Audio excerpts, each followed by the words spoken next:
Yeah, so welcome to another episode of our series Pioneers of Politics by the Institute for Integral Studies.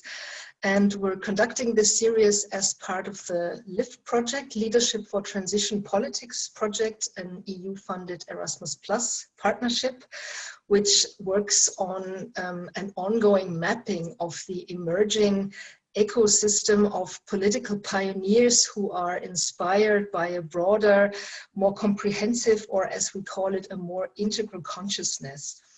And today I have the pleasure to speak with Alice Priori and Maria Scordialos from CitizensLab, which is formally a registered non-profit organization in Germany, but is doing very international work, mainly European work, and it self-describes as a European network of local actors of change, or as a participatory European community of practice dedicated to experiment, to action research, to reimagine and to co-create how to live and work in Europe.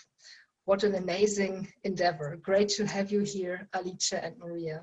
Warm welcome to this call. Thank you. Yeah, so let's maybe start by inviting each of you to briefly introduce yourselves and tell us what brought you together into this project.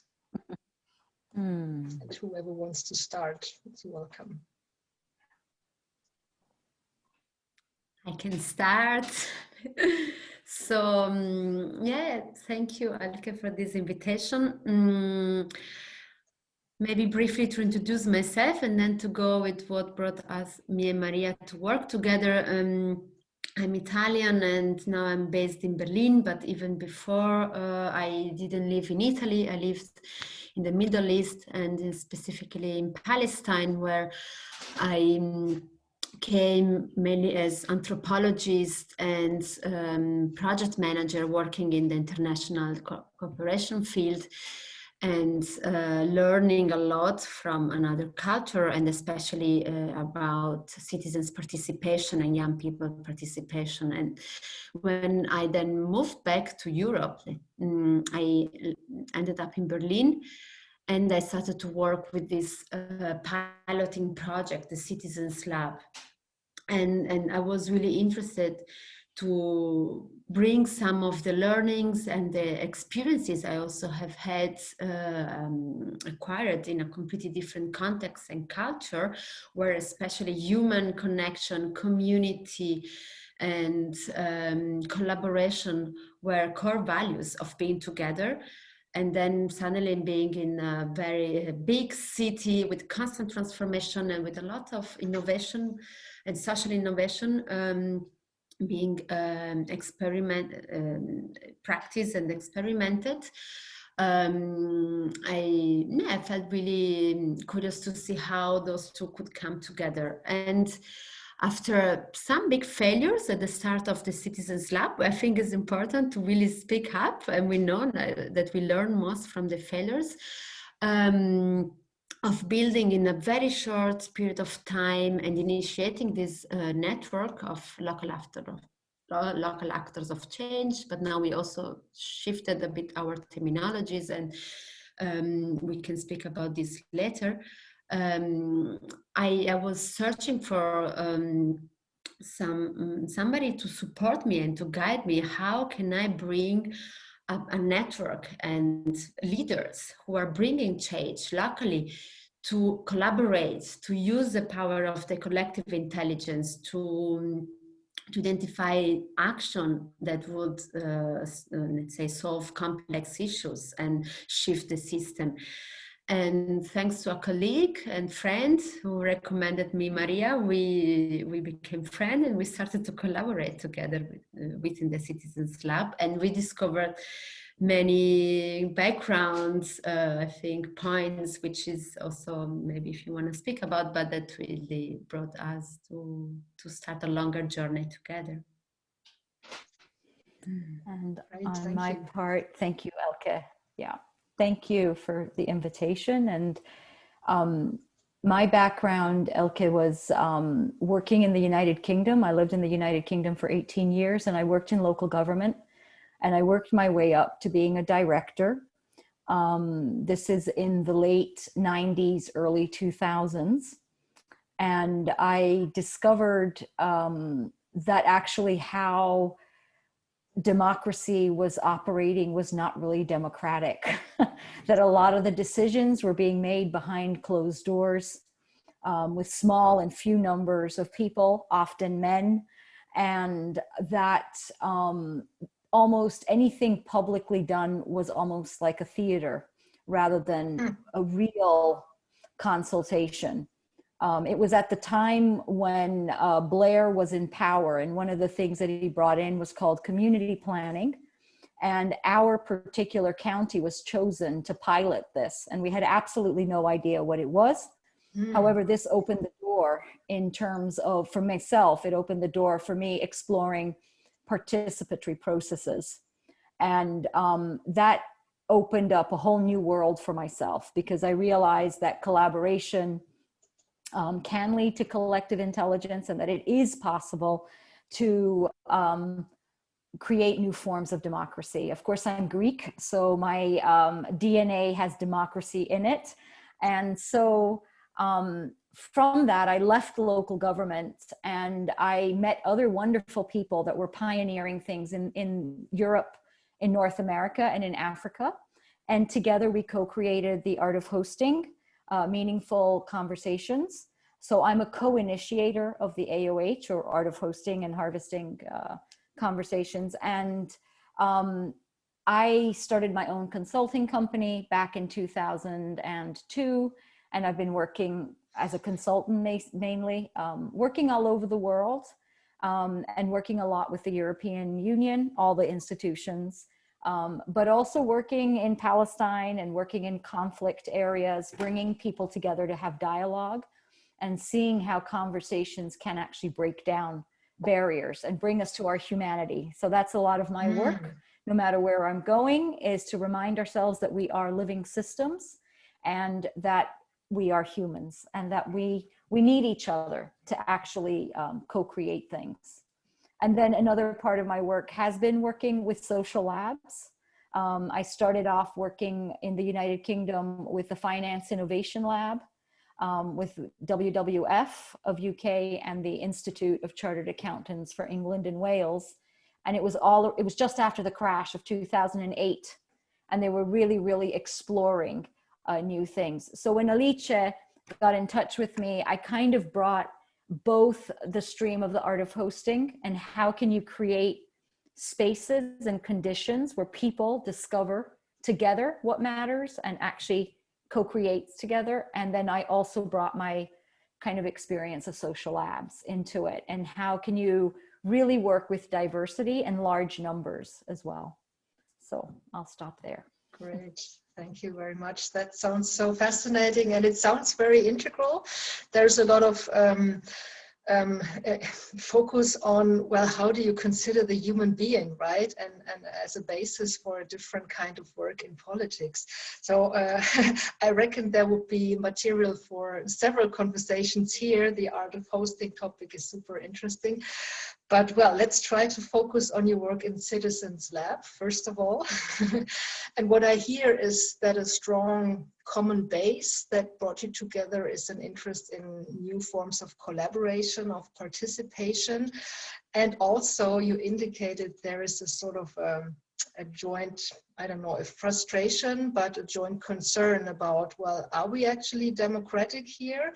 How do our systems work and how can we improve them? So I wonder, could you elaborate a little bit more? What's the common need that you aim to address in your work? Or if we jump right to the point, where do you see democracy not performing as it should be performing, and hence in need of some sort of an upgrade and a new way of functioning?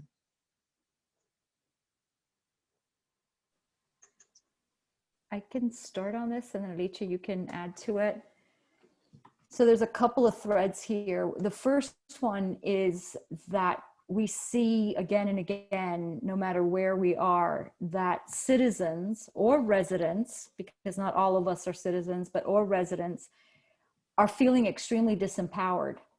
and quite disconnected from what governs their life. So they don't feel a part or a sense of belonging with what is governing their lives, right? So there's a lot of disconnection from that. And what we have mainly is representative democracy in our world. And we have the instrument of elections and all of that. And people use that as the word as democracy. And that is not the only form of democracy. And that what we're seeing is that there is a huge need that for people to use their agency, for citizens to use their agency, especially on issues that directly impact their lives. So one of the things that we're really working on, and the way I can go straight to almost like the goal or the change that we're trying to see through our work at the CLab, is how can we create, we call it a fourth branch of governance. So how could we have, yes, we have the policymakers, we have the executive, we have the judicial, but we want to create a greater sense of a fourth branch, which is communities and citizens self-organizing and co-creating together. This is happening everywhere. We know that. We know it's happening everywhere, but there is a need to actually gather evidence and show that this is a form of governance. It is legitimate, and it needs to be on the table with the other levels of governance. So that's what we're really working towards. And this we feel is really important. It is also around doing something about the emerging and increasing right-wing and populist movements that we have seen going throughout. And that's just a symptom or a reaction to that disconnection I spoke about, right? So people are searching. If anybody could give us the answer, then we'll follow them. And unfortunately, what ends up in that space are people who are right-wing, who exclude, who don't want the diversity, et cetera, et cetera. So that's why we feel this fourth branch of governance, this self-organized form, it's almost like democracy as commons, is a really important thing, because people then have a sense of belonging, they can contribute, and they can feel that they're a part of what's happening. I'll stop there. Thank you. I think I would like to add a few elements, because this is very crucial what you just mentioned, Maria. And so to build on this is the change we want to bring, and the CitizensLab is focusing also at creating this rupture and building a new system. So really to go towards addressing the power dynamics and looking at our own and way of behaving and living and being in relationship, and our socio-economic privileges, and how those citizens labs, local labs, living labs, and self-organized and co-creation processes strengthen and build capacity of power within from the base bottom-up processes, to strengthen a practice of collaboration, sharing, and care for the common good and the commons. And we also bring the concept of radical care. So how we start to really then look into the self-care, which is then reflected in the collective purpose and the community. And so through also taking care of equity and inclusion. And so, of course, addressing some paradigm of production, consumption, and how we are going against certain values of emancipation. And in this direction, we therefore want to intervene into the deep systemic change. How can we have an influence in creating the new structures, creating a new way of living and working, as you before mentioned, in Europe, across the wider Europe. And of course, then globally, we now mainly focus in Europe because we believe also in the power of coming together and meeting to peer learn from one another. And so we still wish to create, and we can speak later, beyond now this time of the pandemic, spaces where we can learn from one another and we meet in festival and network meetings. And so this maybe leads us to what are the key points of a social lab or the citizens lab, and or what those capital that we want to build upon. And there is a strong element of the social capital, building the relationship, as Maria was mentioning, meeting each other in our humanity, and trust. So we also see not only this connection, but also deep lack of trust, and trust that we can change, trust that we have the power to transform and change. And also to tap into the human capacity, so build up our competencies and skills for deep listening, for dialogue, but also looking at the arts and embodiment. How do we bring our full awareness and a full capacity of connecting with others and the ecosystem into the way we live, or then the way we participate into a lab? But also through the lab, we also want to create actions. It's like this coming together, not only for the purpose of being together, but to generate new infrastructure, actions, prototypes. Two other I would like to mention key elements. It's also the cultural capital. How are we aware of our assumptions, our worldviews, and how we practice behavioral transformation and change? And also the creation of collective knowledge and collective intelligences. And those are really important, and are other resources, not only economical and financial resources, but how we start to value all the different way of creating thanks a lot. resources. And that was already a huge panorama of the things that inspire you and the things that you are driven by, so to speak, as fundamental values and fundamental drivers of your work. Maybe you can elaborate a bit more and become a bit more concrete. Well, for the people that don't know Citizens Labs, what does your work look like? Or maybe even you tell a bit of the story, like how has this come into being, and what are activities that you're engaging in? You mentioned a few of them, but maybe you can give some more concrete examples. So just to check, you're inviting us to kind of tell a few stories of how this has come about. Is that correct? Well, that's one thing. How has it come about? And then maybe give a couple of examples of concrete activities that you have been engaging in. Okay, so the Citizens Lab has been quite a journey. And we've gone through different phases, but the first phase, a key activity, was actually putting out a call for quite a diverse group of change makers from different parts. We call it wider Europe because it's not only the European Union Europe, but a wider kind of understanding of the continent of Europe. So we put out a call, and we really created a very interesting group of people who came together. And a key activity was to really create the conditions and create the spaces where people could bring their full selves and start to get to know each other and build strong relationships. So twice a year we had network meetings, which would happen in different members' kind of locations.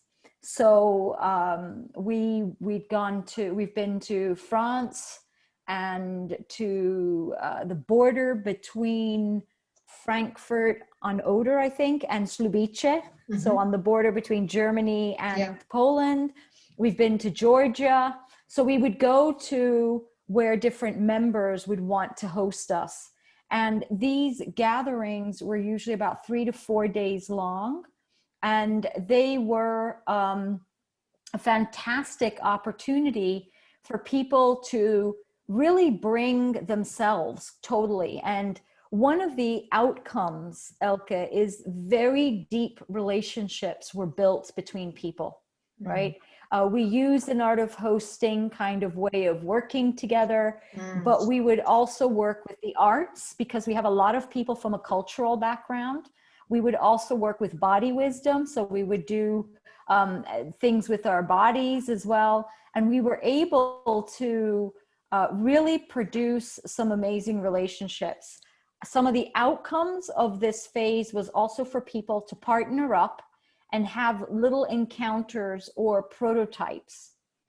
So just to give you a story of one of these, we had a German man with a Hungarian woman and a Turkish woman who wanted to come together, and they wanted to experiment with gaming and bringing participation into Turkey, which at the moment, as we know, it's not so easy to do civic activities. So they really co-created a beautiful weave of gaming and storytelling as a way of working in a public space in a country that is under a particular regime. So what we found was that, so that's just one prototype, right? There's been other ones that have happened.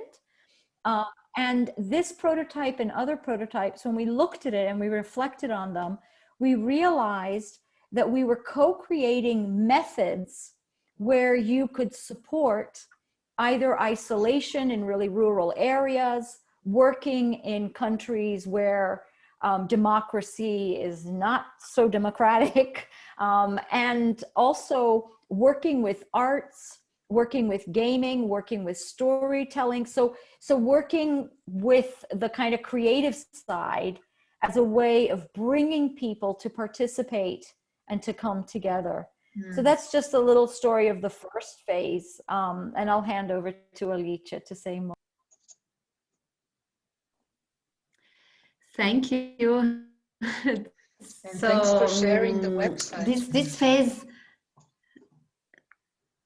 yeah, was just as Maria was talking, at shots where to find some elements, and then let's say this phase was lasting about 2 years, almost 3 years, with the initial phase of still piloting, almost 3 years, and this was a project initiated by Mythos, a German NGO, and then funded, and then the funding got cut.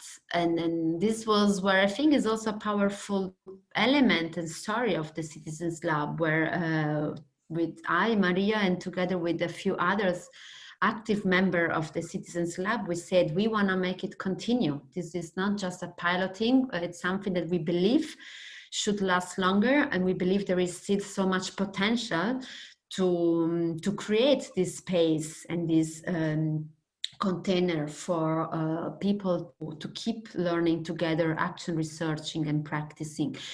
And so this was then a second phase where we had a transition into self-organizing completely without having any structure as such, and where we readjusted, but we kept having some of the activities that Maria just mentioned, like the Georgia network meeting. And it's also very important how we became towards each year more and more aware of how to allocate resources, and especially how to make use of the available spaces and connections and the social capital we were speaking about from the members of the community. So this is one key criteria, that we always go to cities and spaces that CitizensLab members can offer their own community space or their own space to sleep, or even we organize to arrange with the family of the organization and the community member of, for example, in Toulouse, the people active in their local organization offered a space for the participants of our meeting to sleep there, and so or we cooked our lunch and so on. So this came strongly then with the need of registering somehow into a sort of organization, and then that's now how we created the NGO CitizensLab. And we now started to develop our theory of change, and as Maria spoke, it's the strong focus on the citizens co-creation and self-organizing themselves as a fourth branch of governance, and so as a form of democracy as a common is a key and strong element of the longer term goal we want to achieve. Some of the then, as you know, we are also then constantly facing with the context and with the changing dynamics. So until we are in the pandemic, we are mainly working online, unfortunately, because we are also all scattered across Europe. And the main activities we will be running this year is to create a foundation of a transformative community of practice, of people being active in the domain of citizens, self-organizing and co-creating, and therefore empowering themselves to find and co-create solutions towards systemic challenges as a new form of institutional organizing.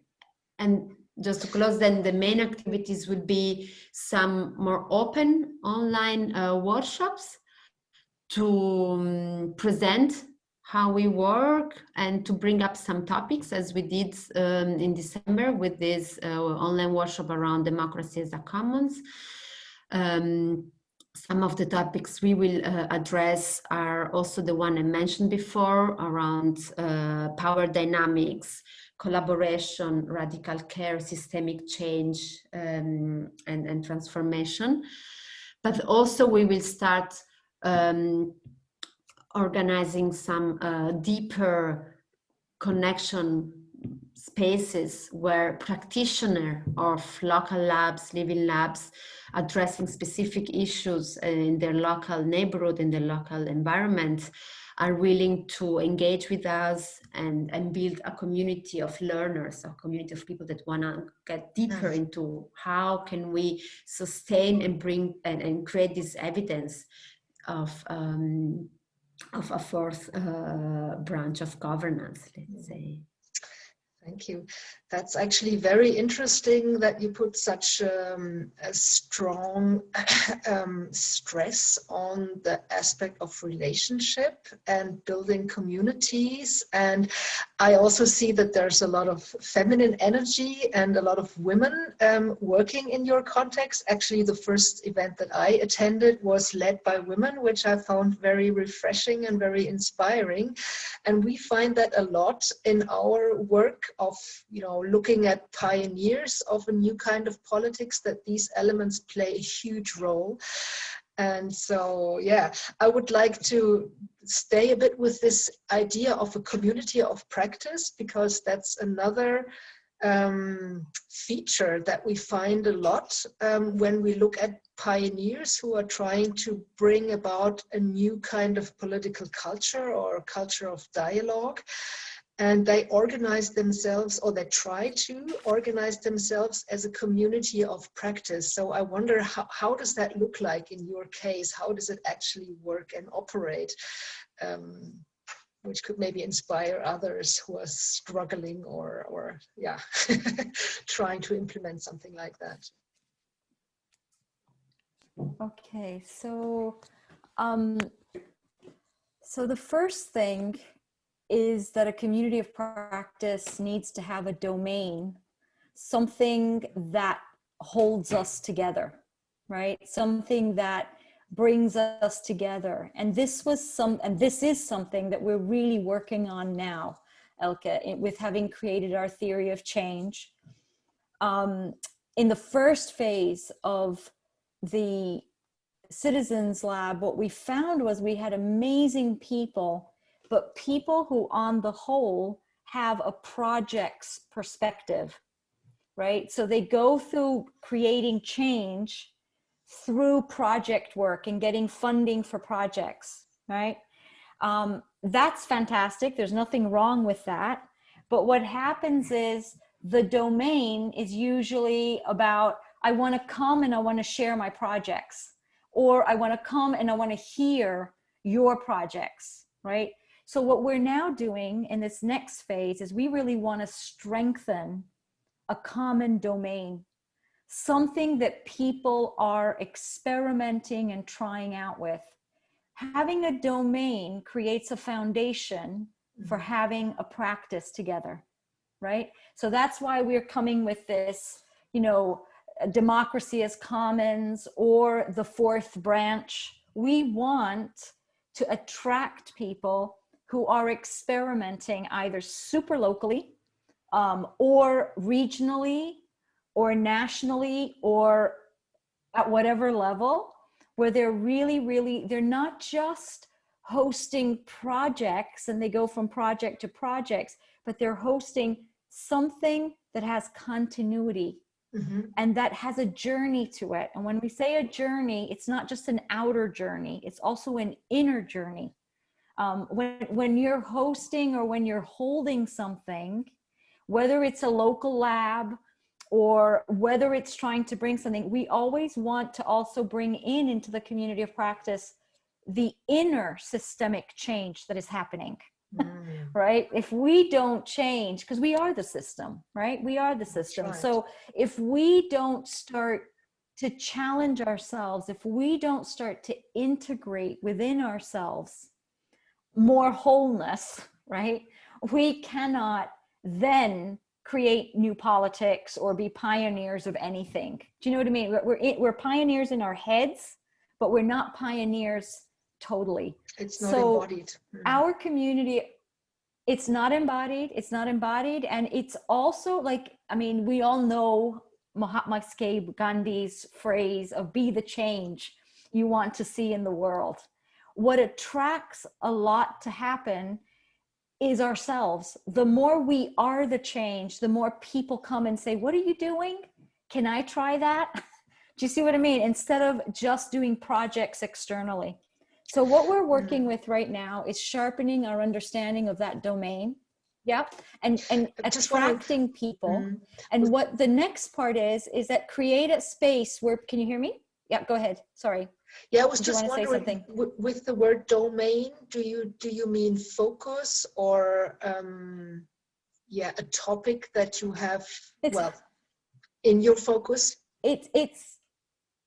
So a domain is almost like, it's not a purpose, but it's an area of focus. So it's not one focus, because I'm doing this with my hands. It doesn't have to be so small. It needs to have space for diverse ways of this being practiced, right?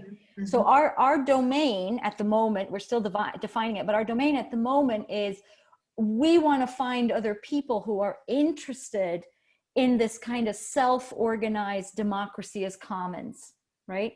So people that are experimenting, playing, trying, prototyping with this kind, we don't want people who already know the truth. We want people who are seeking and trying, right? And learning. Very important piece is a learning. A community of practice becomes a place where, because we come together, our learning can go exponentially bigger. And if our learning goes bigger and deeper, we have a greater impact, So that's what we're trying to do, is to create a space, attract people who are hosting and experimenting and learning around this fourth branch of governance, and who want to come and co-create with others, who want to come into a space where they can feel a sense of community. I'm not on my own doing this alone, right? And then also be able to illuminate what we're learning at a larger scale, so it can be heard and it can be seen. I don't know, Alice, if you want to add to that. No, lovely. I think what maybe, like, as you mentioned, now we are really looking at the transformative community of practice, which means, as you mentioned, like we are calling for people who are coming to challenge not only the outsider transformation and the societal transformation, but also ready to do inner work and looking deeply how we transform vertically, and also who see and believe that these practices can, if embodied and when embodied in the collective, can bring about a bigger change. And the other two elements is the community. And so it's all the relationship building, and this is built with different rhythm and different spaces. Sometimes, and they should be open for the people interested to join whenever they can. But there will be spaces where we look at the practice. So this is the other element, the practice, the methods, the tools, what is working, what is not working, the challenges, what works well in each context. But we know that we can also learn a lot hearing from other realities and other local contexts, and how are they facing those challenges and finding solutions, but also having moments of building deeper, getting to know each other, getting to know the work that they are doing. So also through storytelling processes where we build the relationship, which now is happening mainly online. And then finally, also through in-person gathering, we also thinking of having one time once a year, a CitizensLab festival, which would be a bigger gathering where people who are part of the community of practice would also meet to have a deeper experience of what everybody's doing, and then cross-pollinating and inspiring one another, or then generating new actions. And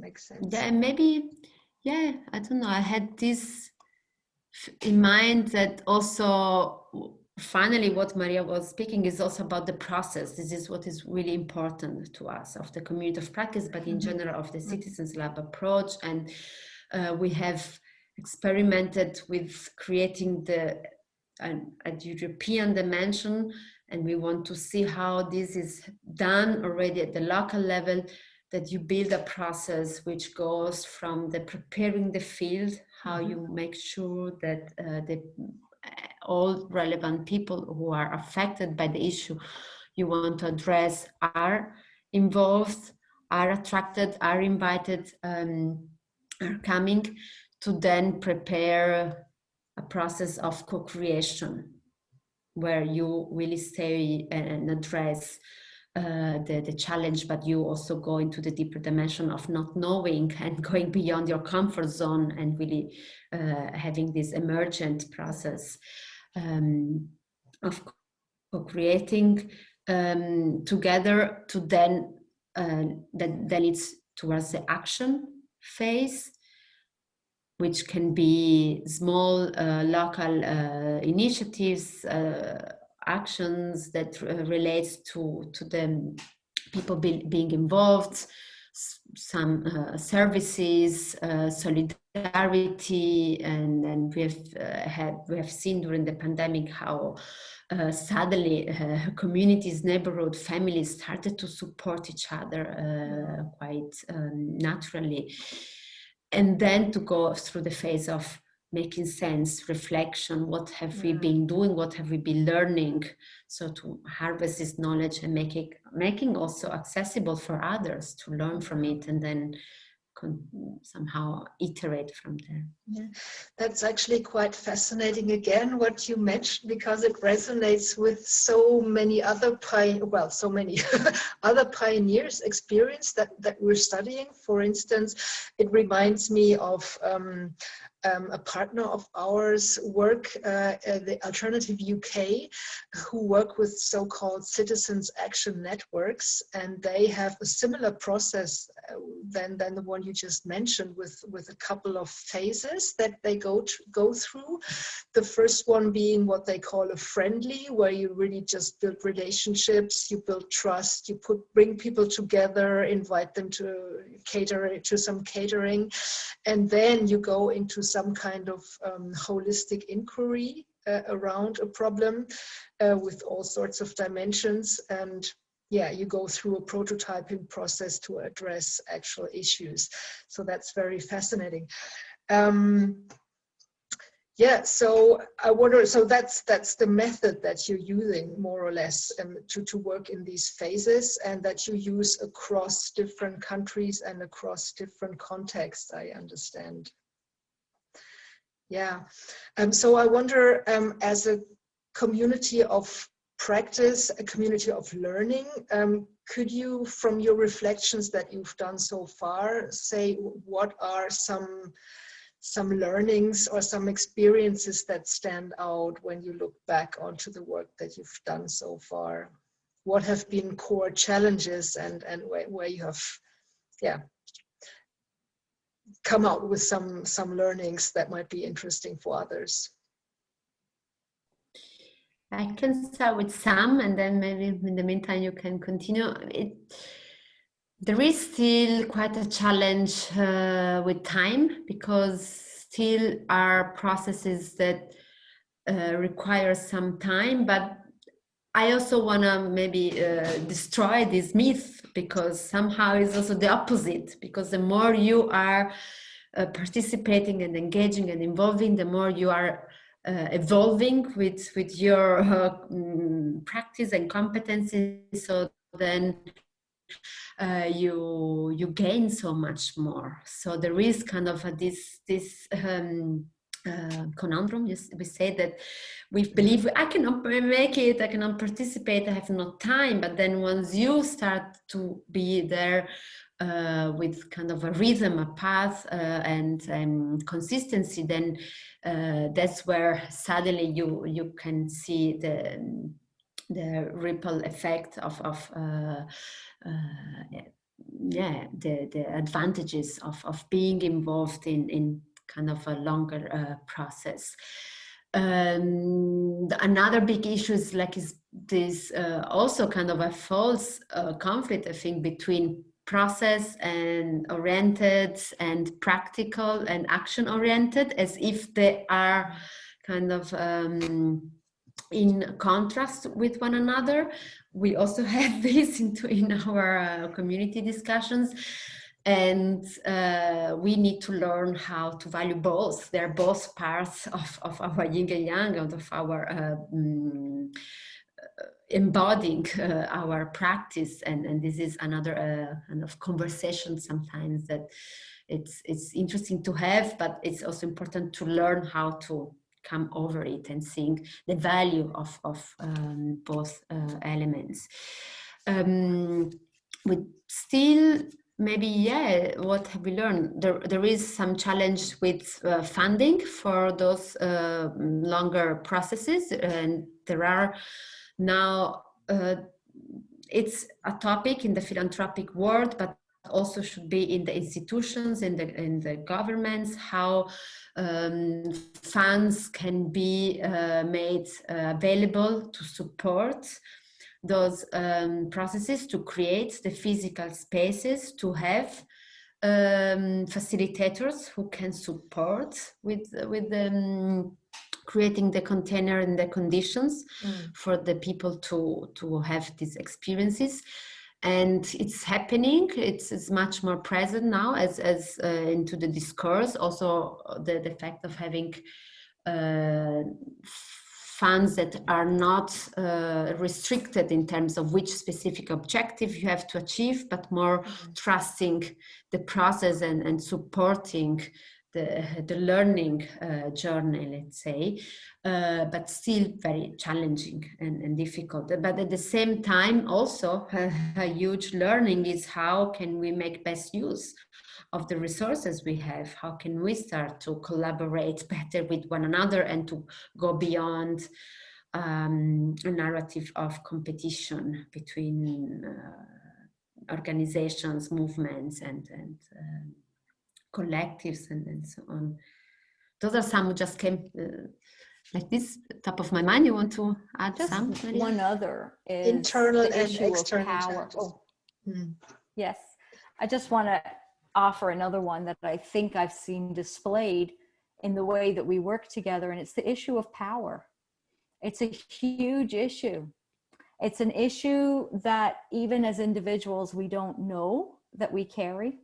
And when we come together to co-create and work together, there is a shadow part that shows up.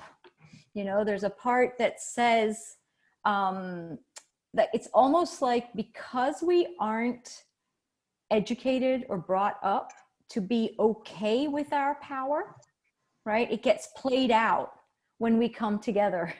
It's a very interesting dynamic that you see, and even ourselves as kind of facilitating or hosting and holding this, there's a lot of kind of stuff that's projected on you, that you're trying to cut me out, you're trying to, but these are very inner processes where they're not actually understood by the individuals, and it's very difficult to create this, or it's very necessary to create the spaces for us to speak about these things.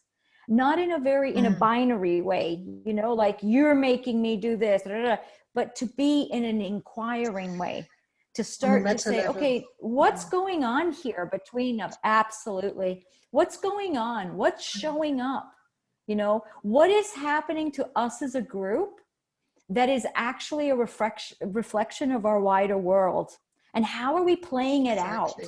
You know? So this is part of, if you have a strong community of practice, community of power, I was going to say, community of practice that has a container, we can go to these slightly more scary places together, right? And we can work with those things and see how they get played out in us so that we can do something with others. So, yeah, that's so interesting, because I just wanted to add that. Same thing that we've come across a lot, also in our very team, in our project team, and we have come up with the term elephant rounds, like doing elephant work in the sense of the elephant in the room that no one wants to talk about, that everyone senses there is something there that's not okay, there's a tension there or something, and it's not getting addressed. So we sense that part of this new kind of politics, or the new political culture that we're after, includes this meta level, that's this reflective level of looking at, oh, what are we actually doing here? And to engage in this kind of shadow work as the integral, philosophy, maybe call it. So I hear that in place in your work as well. It's interesting. So one question that comes to my mind when I listen to you is the question of scaling. I hear that you do a lot of work on the ground with local communities in all sorts of different contexts. So for upgrading democracy in a broader sense, I wonder, is that a focus of yours at all? But could this kind of work be scaled to larger contexts, or is this really a work in local context, which is important at the basis of, you know, where people live, where they work, where they engage with one another and so on? Or how do you address that? Well, of course, there's different kinds of scaling. So we work with very much the SCREE scaling. I don't know if you know, SCREE is a small that collects and becomes something, also with the deep scaling. So the more we can deepen into this, it goes to a much deeper level. However, the scaling up, which you're speaking of, is also important. And we do have a 10-year longer term purpose, which is specifically to have collected evidence of what is happening so that this fourth branch of governance can be at the table with others. Do you see what I mean? So our longer term goal is very clearly about, it's not about trying to standardize everything, because that's against the principles and the assumptions and the values that we are based on. But it's about collecting, because the local level is often unseen. It doesn't have a voice. Do you see what I mean? With the other levels of governance. And it cannot be represented. It has to be participating. So part of the CLab's longer term purpose is, how can we become that arena where those small scale changes can be seen collectively, if that makes any sense. So it's not about giving voice in order for central government or European government to tell us what to do, but it's more to illuminate the power of what's happening. And to make an offering to people on the ground. You mentioned that in the very beginning, that people are disillusioned with politics, that they feel disconnected and so on. And that's, of course, also a very important aspect of this local work, I imagine. So what other maybe to add to this. No, go ahead. No, was just to say, like, the vision we have is that, of course, like in these processes of being in a lab or being in these self-organized processes, there will be citizens, and those citizens are the current politicians as well. And this is also where we kind of see the transformation to be happening through being into the real spaces of context and concrete confrontation, dialogue, experiencing, relating to the issues and affecting the people, and so somehow getting out of a bubble, a room, a protected space, and through being in those processes, the one who wants to participate, and then they might also be illuminating and bringing kind of these experiences and processes into the different dimension and others level, or then slowly becoming a bigger system of influence, let's say. Yeah, so what I was gonna say, and that relates to what you just said, is that you wrote somewhere on your website that one of your goals was to bridge the gap between local change makers and the bubble of Brussels, like all sorts of scales, from the very local and embodied scale to the very EU level.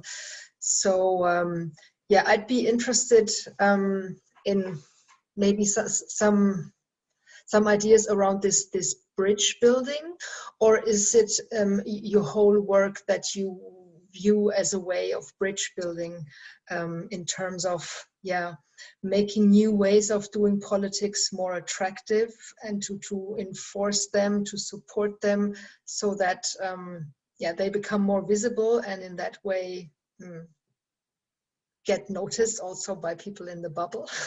Or do you actually proactively approach people within the bubble of the existing politics and have a way of working with them as well? We kind of early on, it was one of the funders that really wanted us to kind of do the go and influence the bubble thing.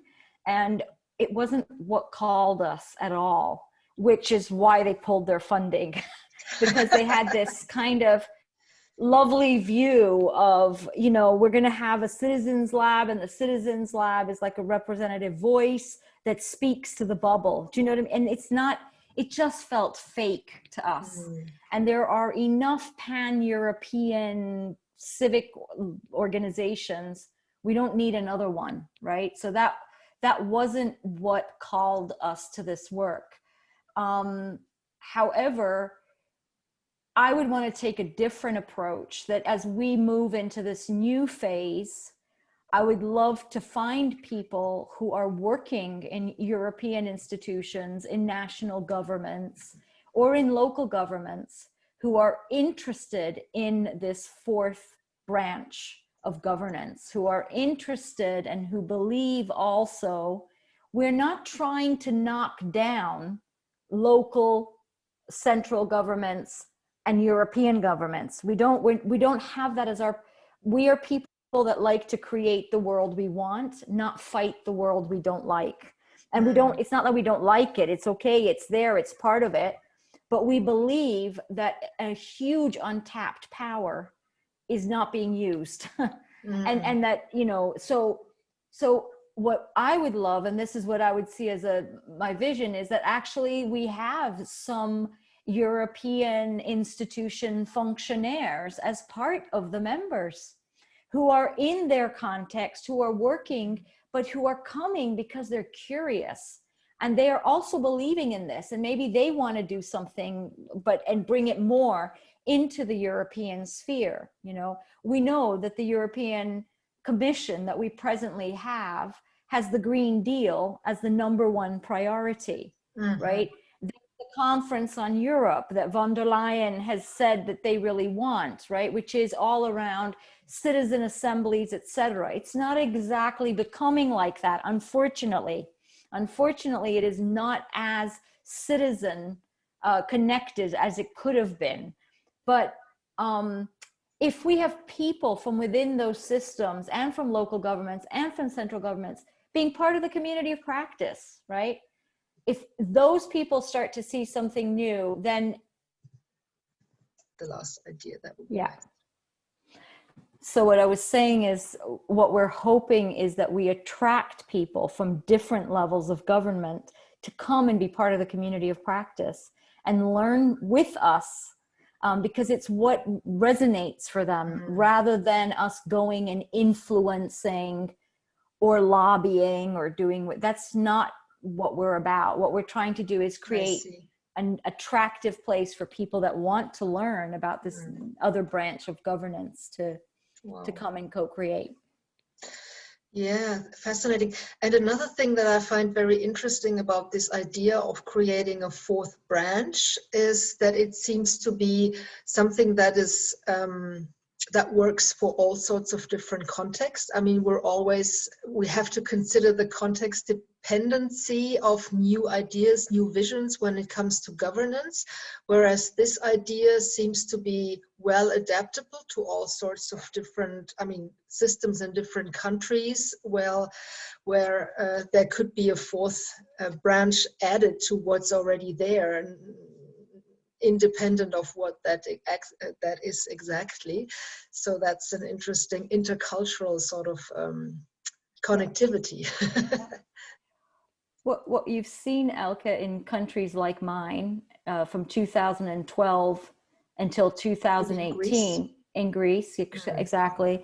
When a country goes into crisis, Argentina did this too. What happens is the natural response of human beings, right, is to go local in order to survive, to help each other. I mean, it also happens in natural disasters, right? Exactly. The absolute necessary thing is to turn to one another. So in Greece, when people lost their jobs, but they still had skills. So we had over 35 complementary currency groups emerging, where people were exchanging and supporting each other, right? You had amazing farmers' responses, where farmers were saying, we're not going to have our vegetables rot, we're giving them away. So they had farmers markets where food was given for free to people. So this is a natural response of people to actually become extremely self-organized, right? And so it's in us, it's in our DNA. We're pack animals, and we do things that we need to. It's just in our Western world, we have become very comfortable, right? And we've become very individualistic with that, unfortunately, right? So it's, yeah, I just wanted to say that, because this is not something that we don't know. We actually really know it. And a lot of We've forgotten it. We've forgotten it because we have social systems that take care of us, right? When your social system starts to break, I mean, the other thing that happened in Greece was community clinics. We had doctors who just started clinics because people didn't have the money and they couldn't access things. But the knowledge was there and the skills were there. Exactly. Wow. Exactly. That's inspiring. Yeah. Yes. Yeah, very, very inspiring and motivating in terms of an evolutionary, thrilling perspective of change. Yeah. So, I mean, to come to a conclusion, I would like to ask you, do you have a vision and or an invitation for people who listen to this, who start to sense the juice of it, and where could they start doing something themselves, or where could they turn to in order for more inspiration? So go, Alice. Yeah, so the easiest way now is to connect towards the website, and especially writing into, I mean, maybe I can also quickly share desk. So if they resonate, as Maria was speaking, with this idea of co-creating together the evidence and becoming active practitioner of the community of practice towards this, creating a fourth branch of governance, they can start to register to a mailing list. And there is a Facebook group they can follow up, but especially then to write us directly to the CitizensLab email, presenting their interest, their initiative. And we are restructuring the website as well, so that it will be easier for also the website to be a bit more self-organized, so that the organization, the initiative that they resonate, they can create their own profile into the website. And also we will generate some Telegram channels where resources can be shared more easily, and then people can inspire one another in a decentralized way. And we are, as I said, we are still kind of creating a calendar of initiatives which will be announced in our website. And this is the two main levels of getting involved right now, is either through participating to one of our online workshops as we got to know one another, which we will run every season more or less, with tackling different topics.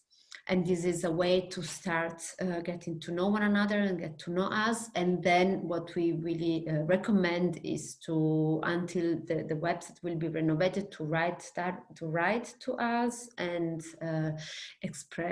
describe their initiative and express the interest of becoming an part of the community of practice. And this will be another dedicated space where there will be also another invitation for people to learn and join with us. Okay. You want to? And just to say that, you know, those people who are working either in their local neighborhoods or in rural areas, or people who are working, connecting people at a regional level, or even right across Europe, really invited to join us, to come and with your curiosity to see, because a lot of it is still, we're still creating it, and we want to leave it open for people to come, bring themselves, bring what they're doing. And it might even be people who are just thinking about starting something and need the courage and need to connect with others. Yeah, yeah, that's it. This is what the C Lab is. Yeah. Great. Is there anything else that you find important that people hear about your work and your project that we haven't touched so far? Thank you. Thank you so much. Okay. Yeah, thank you for this space. It's also a way of reflecting on our own practices while we speak about those. Yeah. Actually, I do want to say something. I want to say that anybody who's watching this and thinks I'm not educated enough, I'm not the right color, I'm new to Europe, I don't really know what's happening, etc., don't exclude yourself. This is not about being educated. This is about caring. And so please join. Great closing word. Well, thanks a lot, both of you, Maria and Alice. This has been a great pleasure to hear from you and to get a sense of who you are and how inspired you are and how you are burning for this work that you're doing. So great to see that there are so many people working in the same direction all over Europe. So yeah, thanks again for your time. I wish you all the very best for your work, and I do hope that we find occasions to enter some more intensive cooperation in the future. Thanks a lot. Thank you. Thank you. Thank you. Bye-bye. Ciao.